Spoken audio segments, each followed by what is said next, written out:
Olá, bom estarmos de volta aqui para mais uma aula.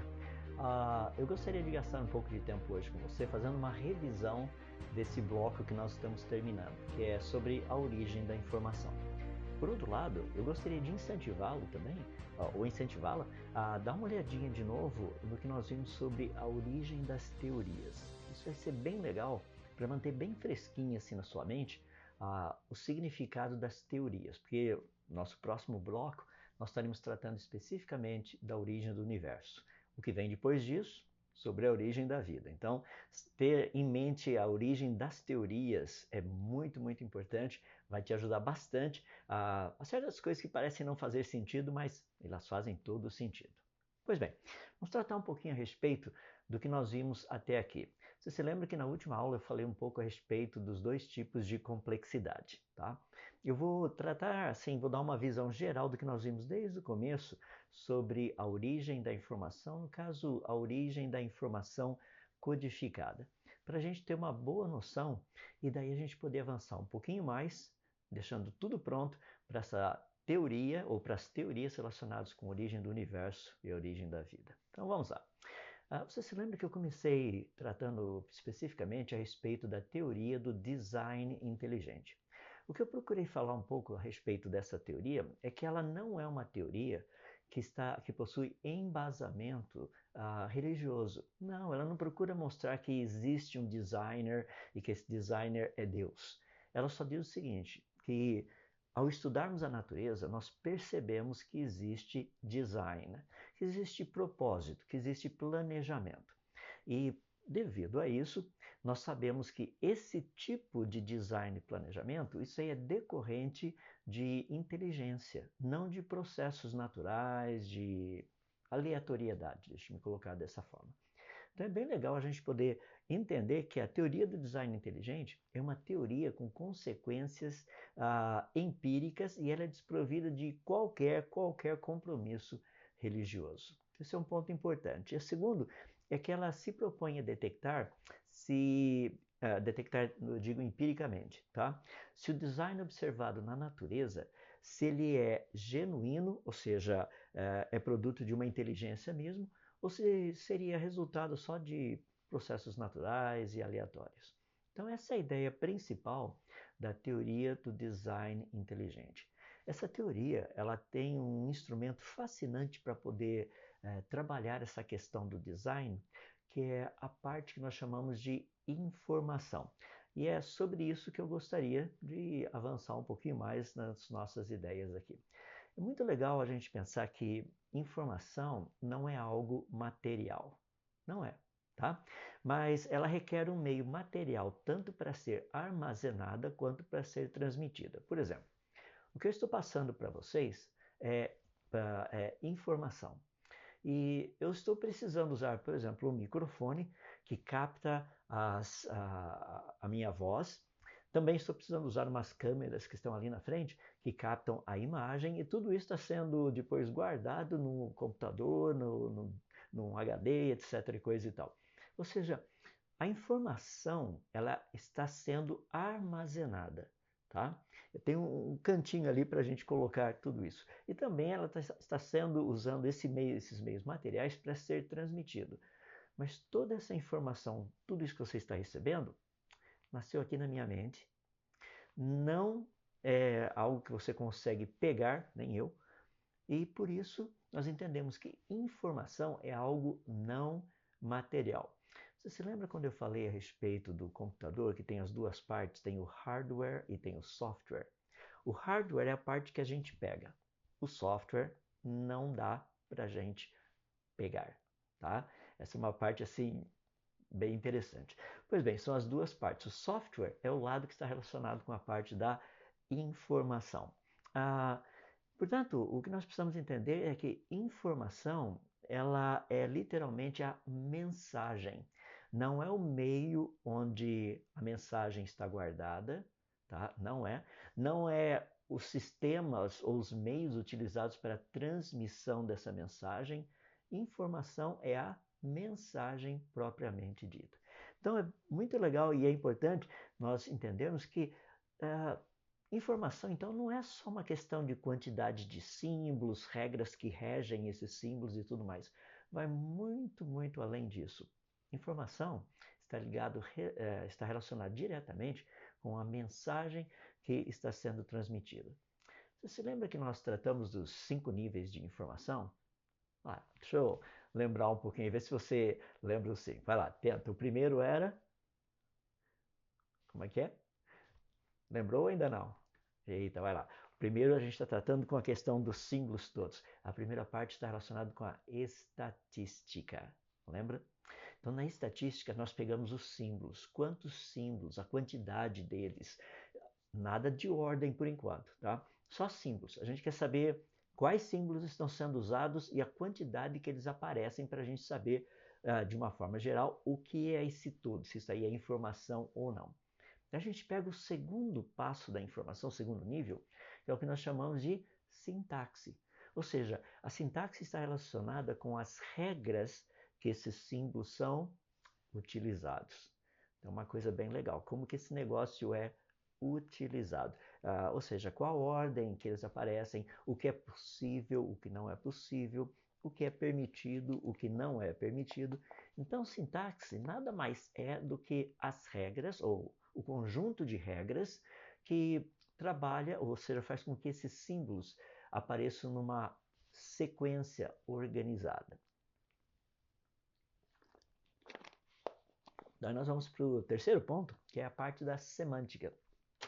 Na semântica, um negócio muito interessante, está ligado com o significado dessa estrutura toda de símbolos que nós estamos usando.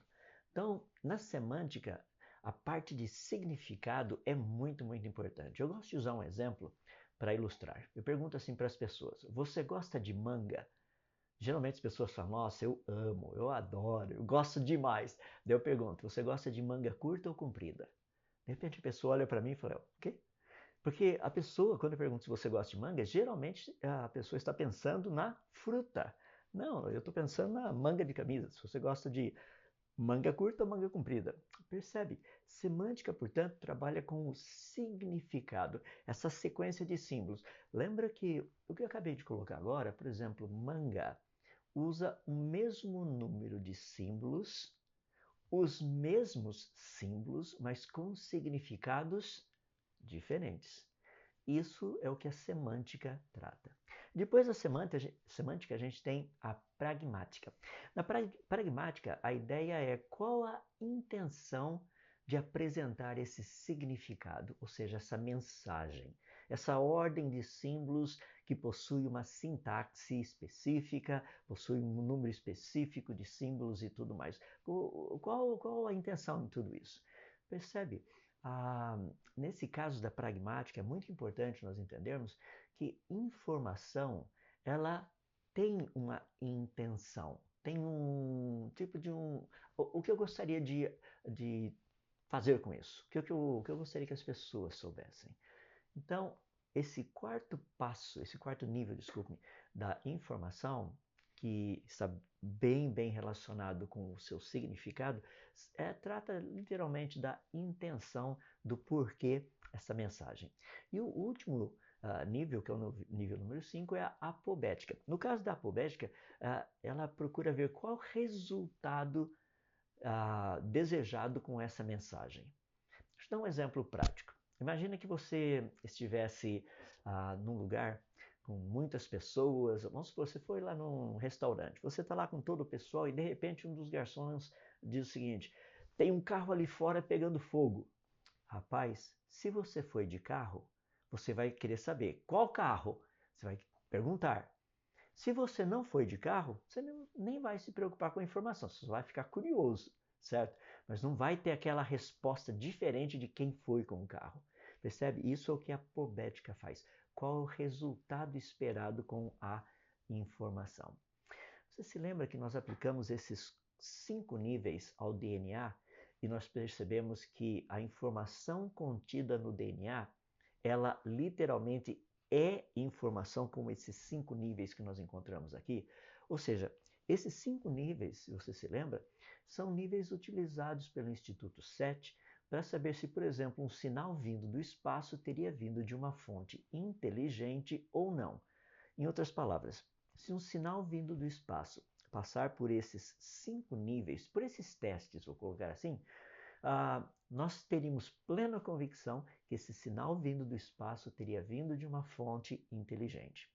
Por isso que nós aplicamos esses mesmos 5 níveis, esses 5 testes ao DNA e descobrimos que a informação do DNA passa esses 5 testes perfeitamente, o que significa que a informação contida no DNA veio de uma fonte inteligente e não de processos puramente naturais.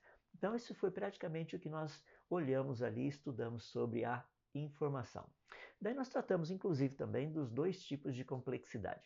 A complexidade irredutível e a complexidade especificada. Deixa eu começar pela irredutível primeiro, que é um pouquinho mais fácil da gente entender. Lembra o exemplo da ratoeira? A ratoeira tem um número específico de partes. Se uma parte não estiver presente, a ratoeira não funciona. Simplesmente assim. Ou seja, todas as partes precisam estar ali para que ela funcione. E tem um número mínimo de partes.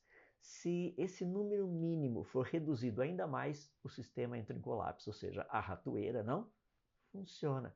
Percebe? É uma coisa assim bem legal. Então, complexidade irredutível está ligado com um sistema e a quantidade mínima necessária de partes desse sistema para que ele seja funcional. Então, isso é o que nós chamamos de complexidade irredutível. E a outra, complexidade especificada, ela trata da razão da existência, ou seja, da função de cada uma das partes do sistema todo.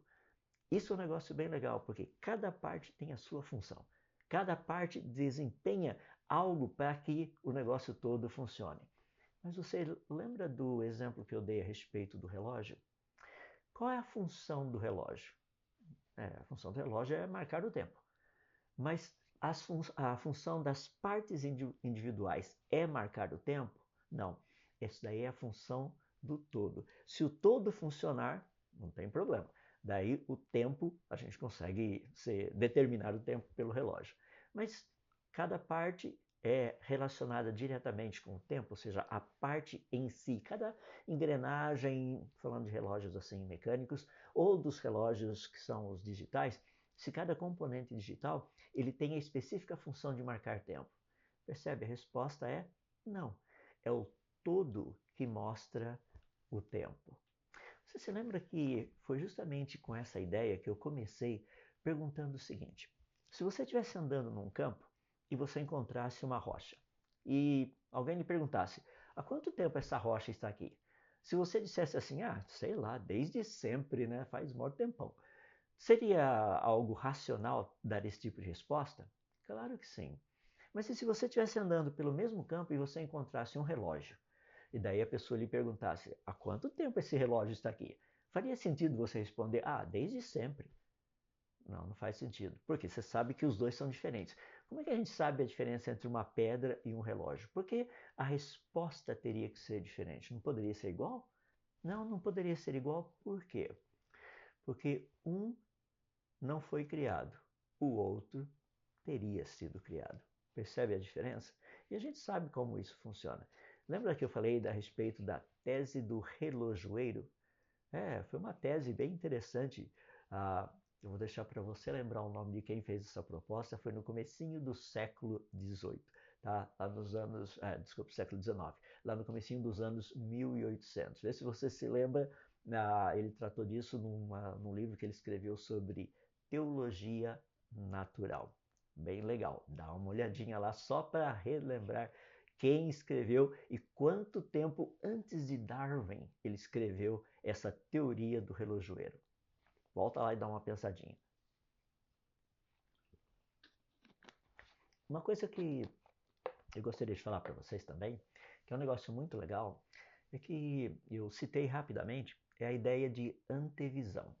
Antevisão é algo que nós descobrimos na informação genética, que são partes de informação que estão presentes e que elas ainda não foram utilizadas. Por quê? Porque não foi necessário.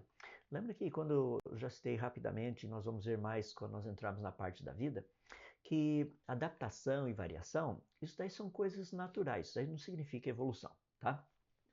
E informação genética nos organismos vivos possui essa possibilidade de variação e adaptação mesmo antes da necessidade ter aparecido. Não é fascinante? Isso daí é o que nos dá uma ideia muito legal, essa ideia de antivisão, que mostra que a informação genética ela foi cuidadosamente planejada, ou seja, ela foi desenhada para que quando surgissem certas situações, aquele organismo teria condição de adaptar, teria condição de ter essas pequenas variações para que ele continuasse a existir. De novo, isso aí não tem nada a ver com evolução. Tá? Isso daí o pessoal faz uma confusão gigantesca com isso, a gente vai trabalhar quando chegar lá na frente. Só estou passando um pouquinho a ideia de antevisão. Quando você percebe informação genética que já está previsto adaptação, variação, quando ainda a necessidade não aconteceu. A gente vai tratar um pouco mais disso daí quando nós chegarmos lá na parte da biologia, tratando a respeito da origem da vida, da origem dessa quantidade imensa de organismos vivos que nós temos aqui no nosso planeta e tudo mais. Pois bem, só para a gente finalizar, minha pergunta é o seguinte: o design que nós encontramos na natureza, ele é real ou ele é aparente? No livro O Relojoeiro Cego, do Richard Dawkins, ele procura dizer que esse design que nós vemos na natureza, ele tem a impressão, dá a impressão as coisas que estão na natureza dão a impressão de ter um design, mas na verdade nada disso existe. O design não existe. Não, o design existe. Então, o que nós estamos querendo saber é se o design teria sido intencional ou não. Qual a diferença dos dois? Lembra, nós tratamos um pouquinho, se ele foi intencional é porque ele veio de uma fonte inteligente. No caso de não ter sido intencional, ou seja, só resultado do acaso e tudo mais, aí não tem nada a ver com literalmente uma fonte inteligente. Agora, deixe-me colocar assim, só para a gente terminar, duas coisinhas importantes. Aceitar a existência de um criador, ou seja, de uma fonte inteligente, é algo totalmente racional, é um ato racional. Se você pega, por exemplo, estou aqui com uma garrafinha de água que eu estou tomando água aqui, você está vendo várias vezes, né? Inclusive vou tomar mais um pouquinho agora. Olha que interessante, olha o formato da garrafa, olha a tampinha, toda a estrutura que tem. Não é interessante que a tampinha encaixa certinho? Ou seja, esse design que nós estamos vendo nessa garrafa aqui, ele foi intencional ou não? Ou seja, se eu disser que uma fonte inteligente teria criado a garrafa, seria algo irracional? Claro que não. Uma simples garrafa. Eu olho e digo, isso aqui foi criado. Ou seja, aceitar a existência de um criador é algo totalmente racional. Agora, aceitar quem é o criador, daí é que a coisa fica diferente. Percebe a diferença? Ou seja, se eu falar assim, não, mas isso daqui, ó, foi Deus quem criou. Estou usando um exemplo absurdo, tá? Mas alguém criou. Sim, alguém criou. Talvez você, se fizer uma pesquisa na internet, você vai até descobrir quem é que inventou a garrafa plástica. Você vai até descobrir, no caso da marca que está aqui, ou seja, onde que ela é produzida e, sei lá, você vai descobrir muita coisa a respeito da garrafa.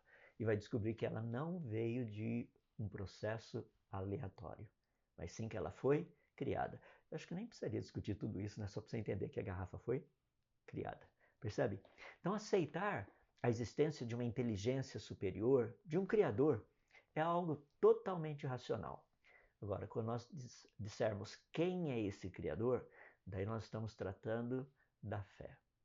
Aquilo que eu creio, aquilo que você crê. Percebe a diferença dos dois? É por isso que é muito importante quando nós tratarmos de teorias e de tudo que nós continuarmos vendo daqui para frente, a gente ter noção daquilo que é ciência e daquilo que é fé. Eu vou fazer questão de separar os dois para a gente poder trabalhar sem nenhum problema. Pois bem, isso é mais ou menos o que nós vimos nessa parte toda relacionado com a origem da informação. Se eu puder te dar uma dica, dá uma olhadinha naquilo que nós já vimos, pega lá suas anotações, vê o básico para relembrar tudo aquilo que nós já estudamos sobre informação. Na próxima aula a gente começa com o universo. Eu vou dar uma introdução porque o universo é algo fascinante. Eu imagino que você vai curtir demais, tanto quanto eu curto também. Então, vamos ficando por aqui e até a próxima aula. Um abraço.